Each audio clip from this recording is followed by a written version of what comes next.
आखिर ब्रह्मा जी ने कैसे की थी सृष्टि की रचना? जाने इसके पीछे की खास कथा। ब्रह्मा जी को सृष्टि के रचयिता माना जाता है।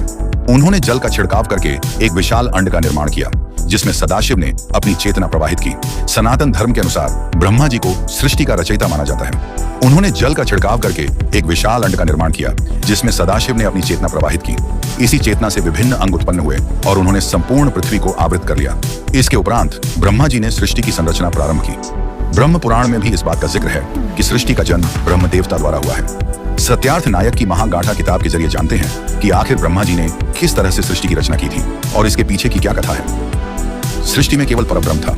वह एक सर्वोच्च सिद्धांत तत्व था, जिसका ना कोई आरंभ था न अंत। वह परम सत्य था, जिसका वर्णन नहीं किया जा सकता। वह एक दिव्य सार तत्व था, जिसके भीतर अनंत क्षमता मौजूद थी। कारण और प्रभाव मिलकर एक हो गए थे। उसका आकार नहीं था, किंतु वह निराकार भी नहीं था। उसमें कोई गुण नहीं था, किंतु वह गुणों से रहित भी नहीं था।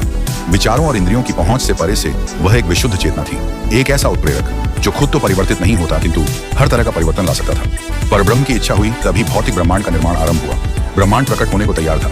परब्रह्म की इस इच्छा ने एक कंपन पैदा किया, जिससे पहली ध्वनि का जन्म हुआ, और वह ध्वनि थी ओम ऊं।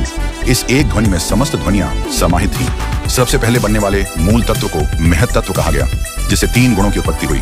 सत्व गुण जो संरक्षण का प्रतीक है, रजोगुण जो क्रिया को दर्शाता है, और तमोगुण जो विनाश का सूचक है। इन 3 गुणों के पारस्परिक प्रभाव से पंच तत्व का जन्म हुआ।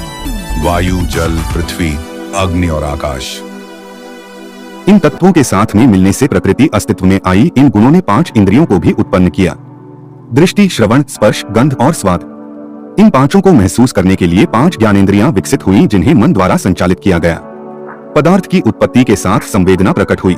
इसके बाद जल प्रवाहित हुआ, जिसने सब कुछ ढक लिया। हर जगह केवल जल था, किंतु ऐसा कुछ नहीं था जो उस जल में डूब जाता।